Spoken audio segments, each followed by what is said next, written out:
Good evening and salutations, my GH fans. So many options to choose from. You know what? Let's start off with Alexis. Brendan, that's his name. So, Brendan comes to see Alexis with his fake, phony apology. And, Alexis is like, yeah, what's the change of heart? Like, because the last time you saw me, you were, well, a dick. Um, And, Brendan was like, well, I learned a bit of humility. I lost my career and, I lost my wife or, marriage or whatever. So he was like, a lot of bad stuff happened to him. And then he starts trying to hit her up for money for the funeral costs. And once again, he went back down to blaming Alexis for his death and yada, yada, yada. And at that point, Alexis is like, yeah, I knew it. So the door's that way. And you can just, you can just get up and just turn around, just kind of go right back where you came from. But, Brendan started acting like a damn sociopath. He started walking up in her face like you owe me money or whatever. And at the time, Harmony walked in like, what's what's going on? So Brendan starts to act all nice again. Oh, your name sounds familiar, and gave her a handshake and everything like that. And then he was like, oh well, listen, let me give you my contact information. So if you find any use for me, I was like, well, you asking for a job now? you just you just came across like you was about to threaten her, and you're asking for a job. Are you serious? But he walks out, and Alexis tell Harmony about the fact that he blamed her for Neil's death, and of course Harmony snipped there thinking back to when she killed Neil for reasons that are unknown to us.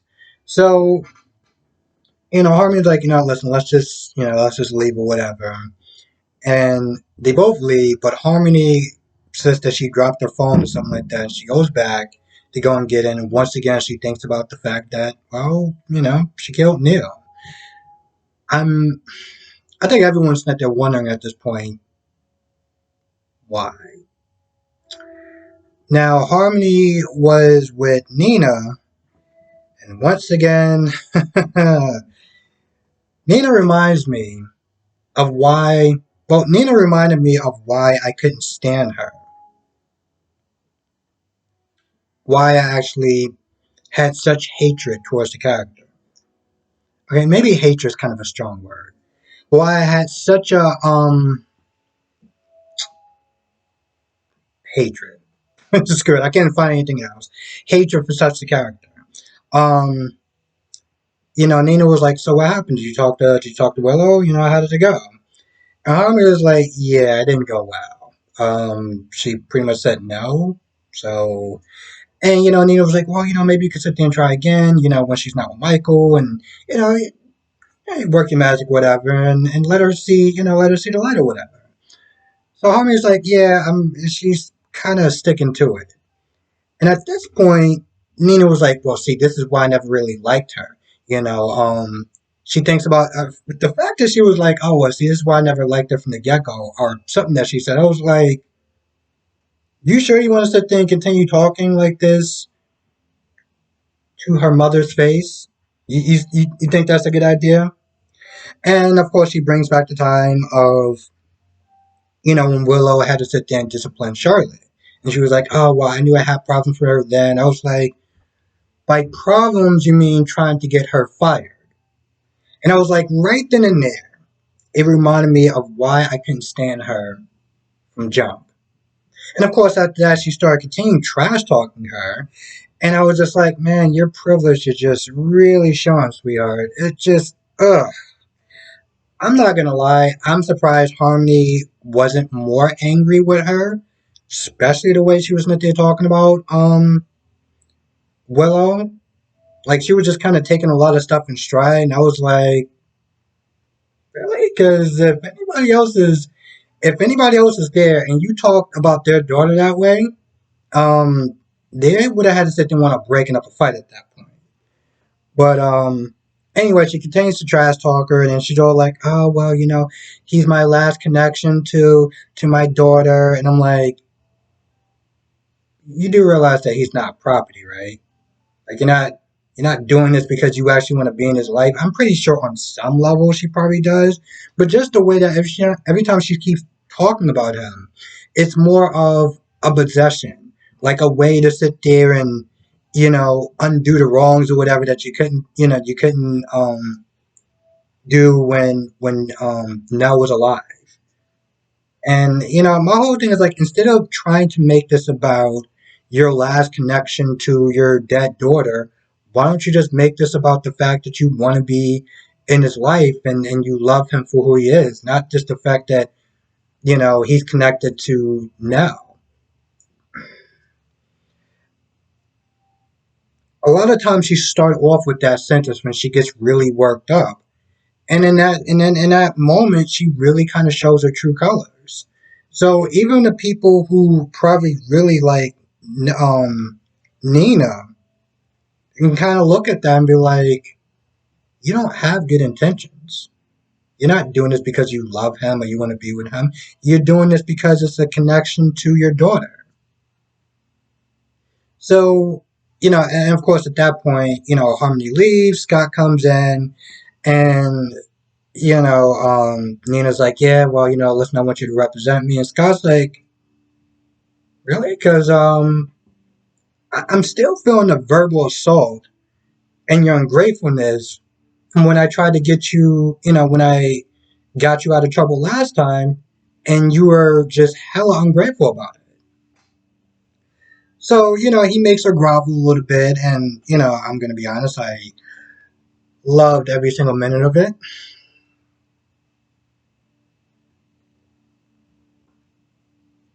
But then afterwards, Scott's like, "Listen, I will go in there and I will sit there and fight.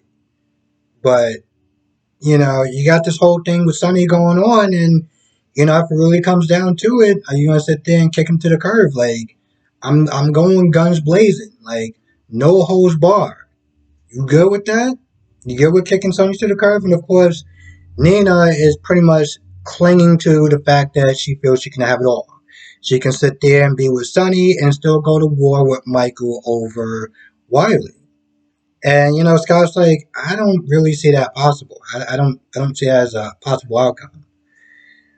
But Nina, being the delusional woman that she is, it's like, well, it's the first time for everything, or some nonsense that she said. So Scott agrees to take the case, even though he's hella busy, between that and Trina. So Trina, pleads not guilty, which I'm gonna be honest, I'm actually happy about.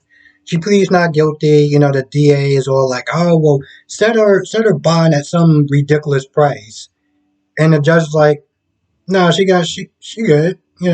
She got people here. No, no, there's gonna be no need for that." And so he's like, "Yo, listen, you can go home until trial starts," and that's pretty much about it. Now the DA being the sit there and try to do this in two parts.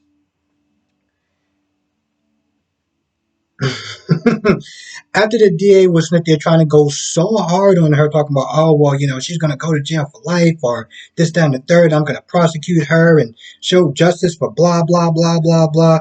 I'm not going to lie. Part of that just made me hella angry. And you know what? I'm not going to sit there and say what I'm thinking, but it's not good. Um, and later on, the Curtis was like, listen, at the end of the day, she was just sitting there grandstanding. She has to then put a show up for us, which is why she was asking for such a high bail. And Molly, listen, I ain't mad at her, right? She's doing her job, and after her, she was all like, "Oh well, he's giving you a very generous offer, and you didn't take it." And I'm like, Molly, you're saying that because you have to, and I get it.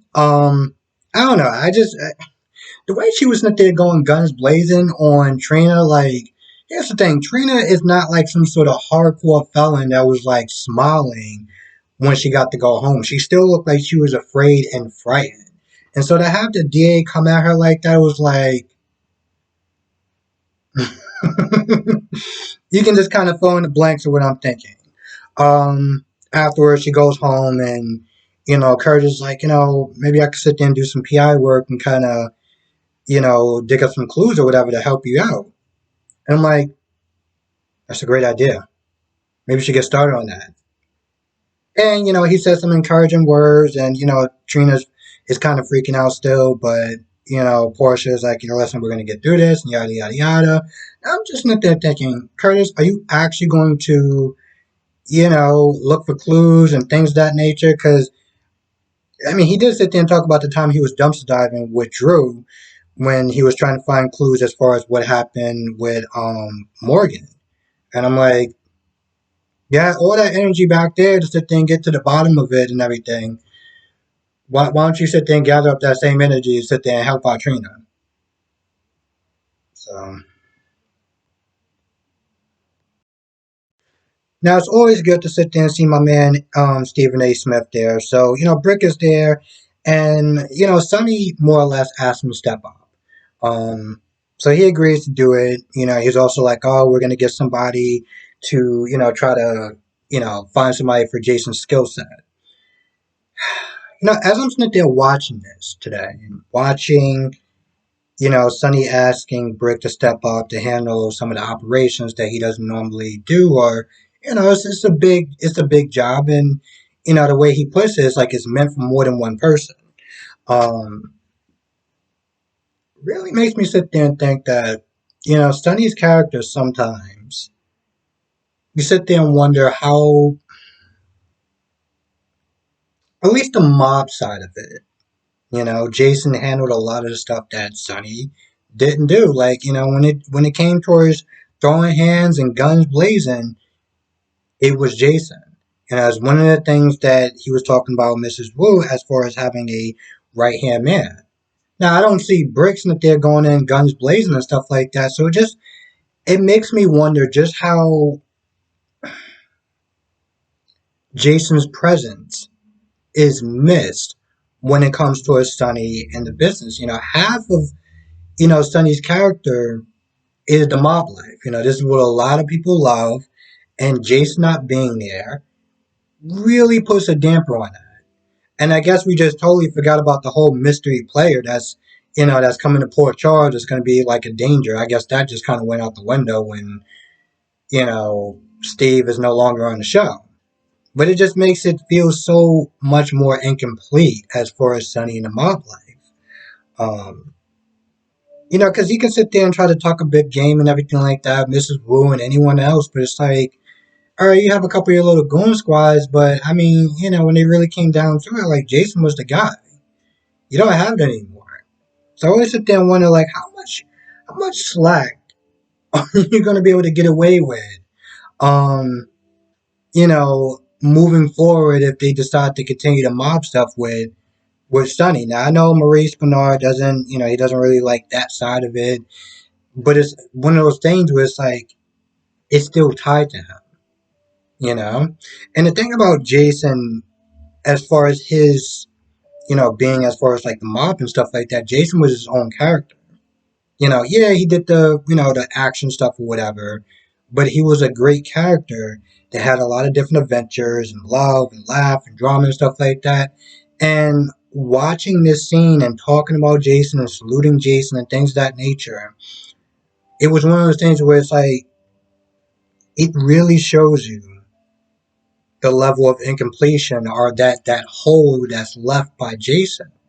Um, I don't know what they're gonna do with the mob stuff moving forward, but you can kind of see it's not exactly the same, and not just because Steven isn't there, but just his character is not there anymore. You know. Um, so anyway, they talk about Jason.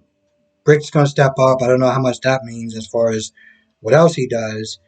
They talk about Nina and Carly, and then they talk about Esme.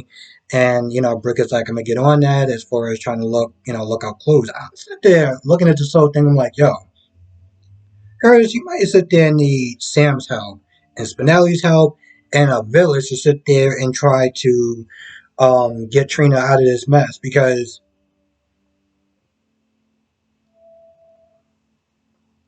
everyone in the world could sit there and believe Trina, but nobody actually has the evidence to sit there and, um, get Trina, exonerated. And, towards the end, Cam and, Jocelyn's like, we're going to have to sit there and try to find evidence. And I'm like, so let me get this straight. Curtis, which is a PI, is like, man, if you want, I can sit there and help. But we're going to leave it to Jocelyn and Cam to do something that a guy who's trained in. Okay. We're doing that. That makes sense.